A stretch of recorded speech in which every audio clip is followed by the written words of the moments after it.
എല്ലാ അച്ഛനും അങ്ങനെ തന്നെയാണ്, നമ്മളെ ഉപേക്ഷിക്കില്ല എന്നൊക്കെ പറയും, എന്നിട്ട് ഉപേക്ഷിച്ചിട്ട് പോകും. മൈൽസ് വളരെ ഇമോഷണലായി പറയുന്നു.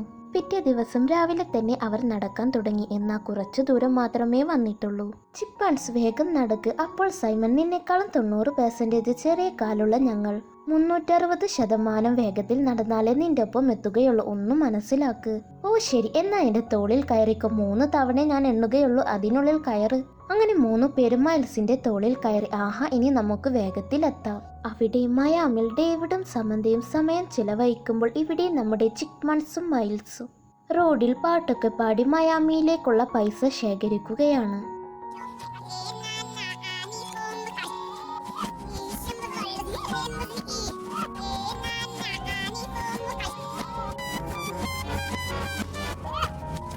ഇതിനിടെ ജെയിംസ് സക്സ് ആ ടാക്സി ഡ്രൈവറെ ഉപയോഗിച്ച് അവർ പോയ സ്ഥലമെല്ലാം നിരീക്ഷിച്ച് പിന്നാലെ വരുന്നുണ്ട്. അങ്ങനെ മൈൽസ് കിട്ടിയ പൈസ കൊണ്ട് ഒരു ബസ് ടിക്കറ്റ് എടുത്ത് മീവർലേസ് എന്ന സ്ഥലത്തേക്ക് പോകുന്നു. അവിടെ നിന്ന് മയാമിയിലേക്ക് 863 മൈൽസ് മാത്രമേ ഉള്ളൂ. നമ്മുടെ ജെയിംസ് സക്സും ആ ടിക്കറ്റ് എടുത്ത സ്ഥലത്തേക്ക് വന്ന് അവർ ഏത് സ്ഥലത്തേക്കാണ് ടിക്കറ്റ് എടുത്തത് എന്നെല്ലാം അറിയുന്നു. അവിടെയും ചിക്മൺസ് പാട്ടെല്ലാം പാടിക്കൊണ്ടിരിക്കുമ്പോൾ അവിടേക്ക് ദാ വരുന്നു ജെയിംസ് സക്സ്. നിങ്ങളെന്താ വിചാരിച്ചത്? ഞാൻ നിങ്ങളെ കണ്ടെത്തില്ല എന്നോ? നിങ്ങളെ നേരെ കൊണ്ടുപോകാൻ പോകുന്നത് ജയിലിലേക്കാണ്. അവിടെ നിങ്ങൾക്ക് കുട്ടി കമ്പി, കുട്ടി ടോയ്ലറ്റ് എല്ലാം ഉണ്ടാകും. ഇങ്ങനെ സംസാരിച്ചു കൊണ്ടിരിക്കുമ്പോൾ ചിക്മൺസ് ജെയിംസ് സക്സിന് ഒരു മുട്ടൻ പണി കൊടുത്തിട്ട് അവിടെ നിന്നും എസ്കേപ്പ് ആകുന്നു. അവിടെ എന്തോ ഉത്സവം പോലെ ഒരു പ്രോഗ്രാം നടന്നുകൊണ്ടിരിക്കുകയാണ്. ഇതിന്റെ ഇടയിലൂടെയാണ് ഇവരെ ഓടിപ്പോകുന്നത്.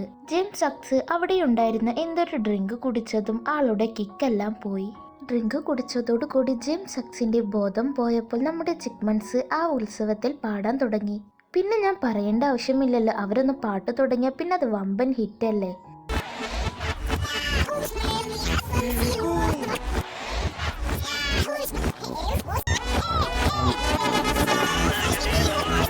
ഇതെല്ലാം മയാമിയിൽ ഇരുന്നു കൊണ്ട് തന്നെ ഡേവിഡ് ടിവിയിലൂടെ ലൈവായി കാണുന്നുണ്ട്.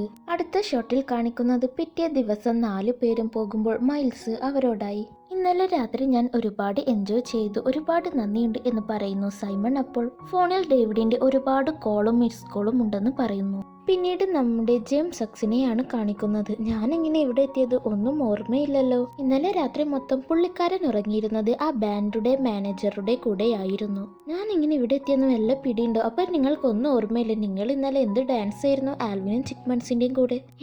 ഞാൻ അവരുടെ കൂടെ ഡാൻസ് കളിച്ചെന്നോ?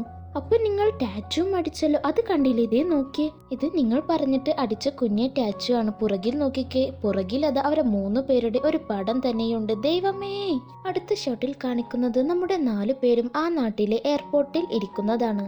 ഡേവിഡിനെ വെയിറ്റ് ചെയ്ത് ഇരിക്കുകയാണ്. ഡേവിഡ് ആണ് ടെക്സ്റ്റ് മെസ്സേജിലൂടെ അവിടേക്ക് വരാൻ പറഞ്ഞത്. ഡേവിഡ് വളരെ ദേഷ്യത്തിൽ അവരുടെ അടുത്തേക്ക് വരുന്നതാണ്. അപ്പോൾ സമന്ത, നീ ഇപ്പൊ നല്ല ദേഷ്യത്തിലാണ്, ഞാൻ അവരോട് സംസാരിക്കാം എന്ന് പറഞ്ഞ് സംസാരിക്കാൻ തുടങ്ങി. ഡാ, ഞാൻ നിന്നോട് ആ വീട്ടിൽ തന്നെ ഇരിക്കാനല്ലേ പറഞ്ഞത്, ഒരു കുസൃതിയും ഒപ്പിക്കാതെ. എന്നിട്ടിപ്പോൾ ഡേവിഡിന്റെ കുഞ്ഞുങ്ങളും 2000 മൈൽസ് ദൂരേക്ക് വന്നിരിക്കുന്നു. എത്ര ധൈര്യമുണ്ടായിട്ടാ? മതി സമന്ത, മതി, ഒന്ന് കൂളാകൂ. ഓക്കെ, സോറി ഡേവിഡ്, ഈ പ്രാവശ്യത്തെ സോറി ഞാൻ അംഗീകരിക്കുന്നതല്ല. പക്ഷേ എനിക്കൊരു ജോലി ഉള്ളത് കാരണം മാത്രം നിങ്ങളെ മയാമിയിലേക്ക് കൊണ്ടുപോകുന്നു എന്ന് കരുതി സന്തോഷിക്കേണ്ട. അവിടെ ഞാൻ പറയുന്നത് തന്നെ അനുസരിക്കേണ്ടി വരും. ഭാഗ്യം കൊന്നില്ലാലോ. ഡേവിഡ്, എന്നോട് ക്ഷമിക്കുക, ഞാൻ കാരണം ഇത്രയും ബുദ്ധിമുട്ടുകൾ ഉണ്ടാകേണ്ടി വന്നു.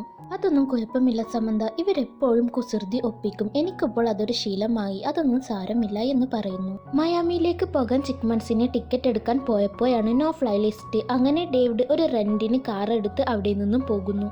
നോ ഫ്ലൈ ലിസ്റ്റ് എന്ന്, അതിന് മാത്രം എന്ത് കുരുത്തക്കേടാ നിങ്ങൾ ഒപ്പിച്ചതെന്ന് എനിക്കറിയണം. ഡേവിഡ് ഒന്ന് സമാധാനിക്കുന്നു. എന്നിട്ട് ഞങ്ങൾ പറയുന്നൊന്ന് കേൾക്കി. ഞാൻ ഇനി എന്ത് കേൾക്കണം? മിണ്ടി പോകരുത് ഇനി അവിടെ എത്തുന്നത് വരെ. ജെയിംസ് സക്സ് അതേ എയർപോർട്ടിൽ വന്ന് ചിക്മൺസിനെ പറ്റി അറിയുന്നു. അവരൊരു റെന്റൽ കാറിൽ മയാമിയിലേക്ക് പോയി എന്ന് അറിഞ്ഞപ്പോൾ അതേ കാറിന്റെ GPS ട്രാക്ക് ചെയ്യുന്ന ഫെസിലിറ്റിയുള്ള ഒരു കാറ് കൊടുക്കുന്നു. അതാണെങ്കിൽ സ്ലോ ആയി പോകുന്ന ഒരു കാറും. ഇവരങ്ങനെ പോകുന്ന വഴിക്ക് ഒരു ഹോട്ടലിലെല്ലാം കയറുന്നു. അങ്ങനെ അവർ മയാമിയിലെ ആ ഹോട്ടലിൽ എത്തുന്നു. ഡേവിഡ്, ഞങ്ങൾക്കറിയാം നടന്ന സംഭവത്തിലെല്ലാം ഒരു 50% പങ്ക് ഞങ്ങൾക്കും ഉണ്ടെന്ന്. എന്നാൽ ഒരു 55% സമന്തയും മൈൽസ് ഇവിടേക്ക് വന്നിട്ടുണ്ട്. ഞാനും സമന്തയും ഒരു ഡിന്നറിന് പോവുകയാണ്. മൈൽസ് ഇവിടെ ഉണ്ടാകും. വീട്ടിൽ നിന്ന് ഓടിപ്പോയതുപോലെ ഇവിടെ നിന്നും പോകാൻ നോക്കേണ്ട, പേടിക്കേണ്ട ഡേവിഡ്, ഞങ്ങൾ 4 പേരും ഭദ്രമായി ഇവിടെ തന്നെ നിന്നോളാം. നിങ്ങളെ പറ്റി എനിക്കറിയാമല്ലോ, അതുകൊണ്ട് തന്നെ നിങ്ങളെ നോക്കാൻ ഒരു പെണ്ണിനെ ഞാൻ ഏർപ്പാടാക്കിയിട്ടുണ്ട്. ഇതെടുക്കാൻ മറന്നേനെ. അയ്യോ ഡേവിഡ് ഇന്നാണ് പ്രപ്പോസ് ചെയ്യാൻ പോകുന്നത്, നമ്മൾ ഇനി എന്തോ ചെയ്യും? അപ്പോൾ ആൽവിൻ, നമ്മൾ ഇനി ഒന്നും ചെയ്യണ്ട. അപ്പോൾ മൈൽസും, അതെ നമ്മൾ ഇനി ഒന്നും ചെയ്യണ്ട. മൈൽസ് ഇങ്ങനെ പറയാൻ കാരണം മൈൽസിന് ഇപ്പോൾ ചിക്മൺസിനെ ഒരുപാട് ഇഷ്ടമാണ്. അതുകൊണ്ട് തന്നെ ഡേവിഡും സമന്തയും വിവാഹം കഴിക്കുന്നതിൽ മൈൽസിന് യാതൊരു എതിർപ്പുമില്ല. എന്നാൽ ആൽവിൻ, ഈ റിംഗ് ഉണ്ടെങ്കിലല്ലേ പ്രപ്പോസൽ നടക്കുകയുള്ളൂ, നീ അത് അടിച്ചു മാറ്റിയില്ലേ? അവർ 3 പേരും സന്തോഷം കൊണ്ട് ഡാൻസ് കളിക്കാൻ തുടങ്ങി. എന്നാൽ ഇതൊന്നും മൈൽസിന് ഇഷ്ടപ്പെട്ടില്ല. അവൻ അവിടെ നിന്നും ഇറങ്ങിപ്പോയി. എന്താ മൈൽസ്, നമുക്കിത് സെലിബ്രേറ്റ് ചെയ്യേണ്ടതല്ലേ? അതെ, നിങ്ങൾക്കിത് സന്തോഷമുള്ള കാര്യമല്ലേ, നിങ്ങൾ ഇത് സെലിബ്രേറ്റ് ചെയ്തുകൊള്ളൂ. ഞാൻ നിങ്ങളുടെ കുടുംബമൊന്നുമല്ലല്ലോ. എന്താ മൈൽസ് ഇങ്ങനെയൊക്കെ പറയുന്നത്? നമ്മൾ ഒരുപാട് പാട്ടൊക്കെ പാടി എൻജോയ് ചെയ്തതല്ലേ, നമ്മൾ നല്ല ഫ്രണ്ട്സ് അല്ലേ എന്നൊക്കെ ചിക്മൺസ് പറയുമ്പോൾ, അതെ നമ്മൾ നല്ല ഫ്രണ്ട്സ് ആണ്, പക്ഷേ നമ്മൾ ഒരു കുടുംബമല്ല എന്ന് പറഞ്ഞിട്ട് പോകുന്നു. നിൽക്ക് മൈൽസ് എന്നൊക്കെ ചിക്മൺസ് പറയുന്നുണ്ട്. എന്നാൽ മൈൽസ് ഇയർഫോൺ വെച്ചത് കാരണം അവൻ ഇതൊന്നും കേൾക്കുന്നുണ്ടായിരുന്നില്ല. അപ്പോഴാണ് അവൻക്ക് നേരെ ഒരു കാറ് വരുന്നത് കണ്ടത്. അപ്പോൾ തന്നെ ചിക്മൺസ് ടിയാട്ടോഡിനെ ദൂരത്തേക്ക് വലിച്ചെറിഞ്ഞ് മൈൽസിനെ തട്ടിമാറ്റി. എന്നാൽ ആ കാറ് ഇടിച്ചത് നമ്മുടെ ടിയാട്ടോഡിനെ ആയിരുന്നു. ടിയാട്ടോഡ്, നിനക്കൊന്നും പറ്റിയില്ലല്ലോ. എവിടുന്നാണ് ഈ സമൂസയുടെ സ്മെല്ല്? ഓ ടിയാട്ടോഡ്, നിനക്കൊന്നും സംഭവിച്ചിട്ടില്ല. ടിയാട്ടോഡ്, നീ എന്റെ ജീവൻ രക്ഷിച്ചു. ഞങ്ങൾ എപ്പോഴും ഒരുപോലെയാണ്. നിന്നെ കണ്ട മുതൽ ഞങ്ങൾക്ക് മോശമായിരുന്നു, എന്നാലും നീ ഞങ്ങൾക്ക് നല്ലൊരു ബ്രദർ ആയിരുന്നു, അതെനിക്കറിയാമല്ലോ. അപ്പോൾ ഇനി നമ്മൾ ഒരു കുടുംബം പോലെയാണോ കഴിയുന്നത്? അതെ, എന്നാൽ ഈ റിംഗ് ഉണ്ടെങ്കിലല്ലേ പ്രപ്പോസൽ നടക്കുകയുള്ളൂ. അപ്പോൾ നമ്മൾ റിംഗ് എടുത്ത് ആ പ്രപ്പോസൽ നടക്കുന്ന ഹോട്ടലിലേക്ക് പോകണം. ഇവർ 4 പേരും ആ റൂമിൽ പോയി നോക്കുമ്പോൾ ഇവരെ നോക്കാനായി വന്ന ആ പെൺകുട്ടി ഫോണിലും ലാപ്പിലും കളിച്ചിരിക്കുകയാണ്. അതുകൊണ്ട് തന്നെ ഈസിയായി ആ റിംഗ് എടുത്ത് പുറത്തേക്ക് വരുന്നു. ഈ സമയം നമ്മുടെ ജെയിംസ് സക്സ് ഇവരെ തിരഞ്ഞു വന്നുകൊണ്ടിരിക്കുകയാണ്. ഡേവിഡ് പറഞ്ഞത് ശരിയാണെങ്കിൽ 8 മണിക്കായിരിക്കും ആ പ്രപ്പോസൽ. ഇതേ സമയം ആ ഹോട്ടലിലേക്ക് വന്ന ജെയിംസ് സക്സ് ചിക്മൺസിനെ കാണുന്നു.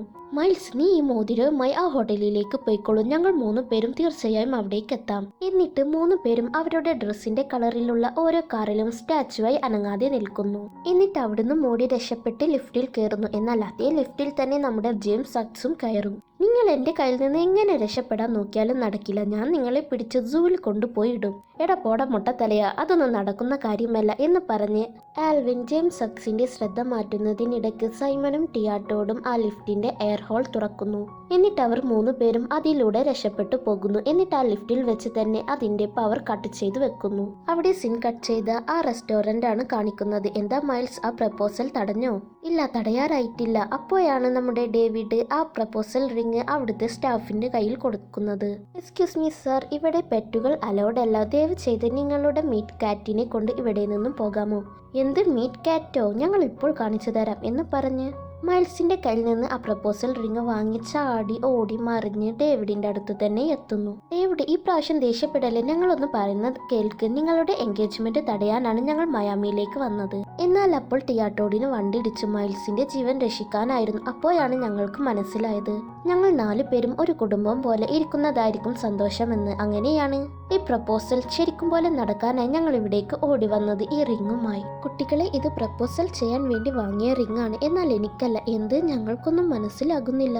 ഇതെന്റെ സൗണ്ട് എഞ്ചിനീയർ ഫാരി അവന്റെ ഗേൾഫ്രണ്ടിന് വേണ്ടി പ്രപ്പോസ് ചെയ്യാൻ വേണ്ടി വാങ്ങിയ റിംഗ് ആണ്. ഓ, അവിടെയാണോ പ്രപ്പോസൽ? അത് കുളമായെന്നാ തോന്നുന്നത്. അടുത്ത ഷോട്ടിൽ ആഷ്ലി ആ ഹോട്ടലിലേക്ക് വന്നിരിക്കുന്നതാണ് കാണിക്കുന്നത്. ഗേസ്, നമ്മൾ എന്തുകൊണ്ടാണ് ഇതുവരായിട്ടും വീട്ടിലേക്ക് പോകാത്തത് എന്നറിയാമോ?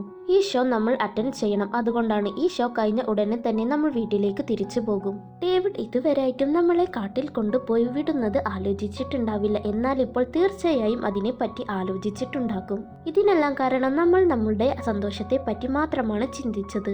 എങ്ങനെയെങ്കിലും ഡേവിഡിനോട് നമ്മൾ സോറി പറയണം. നമുക്ക് സംസാരിക്കാൻ പറ്റാത്ത ടൈമിൽ നമ്മൾ എന്താ ചെയ്യാറ്? പാട്ടുപാടി കൺവിൻസ് ചെയ്യും. അത് തന്നെ നമ്മൾ ഇവിടെയും ചെയ്യണം. എനിക്ക് കുറച്ച് പണിയുണ്ട്, ഇപ്പോൾ വരാം. ആൽവിൻ നേരെ പോയത് നമ്മുടെ ചിപ്പൻസ് ജഡ്ജായി പ്രോഗ്രാമിലേക്കാണ്. എനിക്ക് വേണ്ടി ഒരു ഉപകാരം ചെയ്യണം. ഞങ്ങൾ ഡേവിഡിനെ ഒരുപാട് കഷ്ടപ്പെടുത്തി, അത് ശരിയാക്കണം. ഡേവിഡിന്റെ ഏത് കാര്യത്തിലും ഞങ്ങൾ ഒരുമിച്ചുണ്ടാകും. അടുത്ത ഷോട്ടിൽ കാണിക്കുന്നത് ആഷ്ലിയുടെ ആ പ്രോഗ്രാം ആണ്. സ്റ്റേജിലേക്ക് ആഷ്ലി വന്നിട്ട്, നിങ്ങൾക്ക് ഇന്നൊരു ബിഗ് സർപ്രൈസ് ഉണ്ട്. ഇന്ന് ഞാൻ മാത്രമല്ല പാടുന്നത്, എന്റെ കൂടെ ചിപ്പൻസും ഉണ്ട്. പ്രോഗ്രാമിന്റെ മുൻപായി ഞങ്ങൾക്ക് ഒരു കാര്യം പറയാനുണ്ട്. ഇന്ന് വൈകുന്നേരം ഞാനും എന്റെ ബ്രദേഴ്സും കൂടി പ്രധാനപ്പെട്ട നല്ലൊരു മൊമെന്റ് കുളമാക്കി. അത് ഇപ്പോൾ നേരാക്കണമെന്ന് ഞങ്ങൾക്ക് ആഗ്രഹമുണ്ട്. അപ്പോൾ ആ സൗണ്ട് എഞ്ചിനീയറും തന്റെ ഗേൾഫ്രണ്ടിനെ വളരെ ഭംഗിയായി പ്രപ്പോസൽ ചെയ്യുന്നു.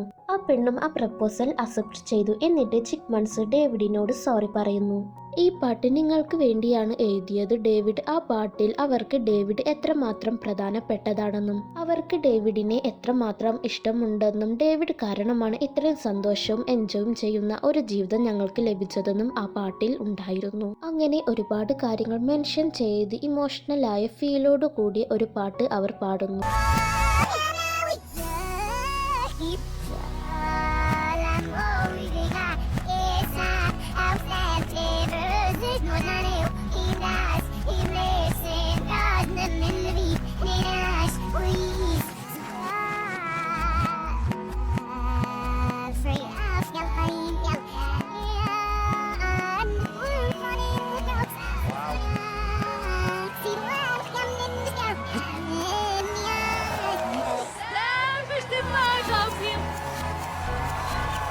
ഡേവിഡ് ഞങ്ങളോട് ക്ഷമിക്കണം. അനുവാദമില്ലാതെ മയാമിയിലേക്ക് വന്നത് ഞങ്ങൾ ശരിക്കും പേടിച്ചു പോയി. ഡേവിഡ് ഞങ്ങളെ ഉപേക്ഷിക്കുമെന്ന്. ഒരു പുതിയ ചാപ്റ്റർ തുറക്കാൻ പോവുകയാണ് എന്നൊക്കെ പറഞ്ഞപ്പോൾ ഞങ്ങൾ വിചാരിച്ചു ഞങ്ങളെ ഉപേക്ഷിക്കുമെന്ന്. ഒരു തരത്തിൽ ചിന്തിച്ചാൽ ഞങ്ങൾ സ്ക്യൂറൽസ് തന്നെയാണല്ലോ. ഓ, ഇത്രമാത്രമൊക്കെ ചിന്തിച്ചു. എന്റെ ജീവിതം മാറിക്കൊണ്ടേയിരിക്കുകയാണ്. പല സ്ഥലങ്ങളിലേക്കും പോകുന്നു. എന്നാൽ നിങ്ങളെ ഉപേക്ഷിക്കുന്ന കാര്യം മാത്രം എനിക്ക് ചിന്തിക്കാനേ കഴിയുന്നില്ല.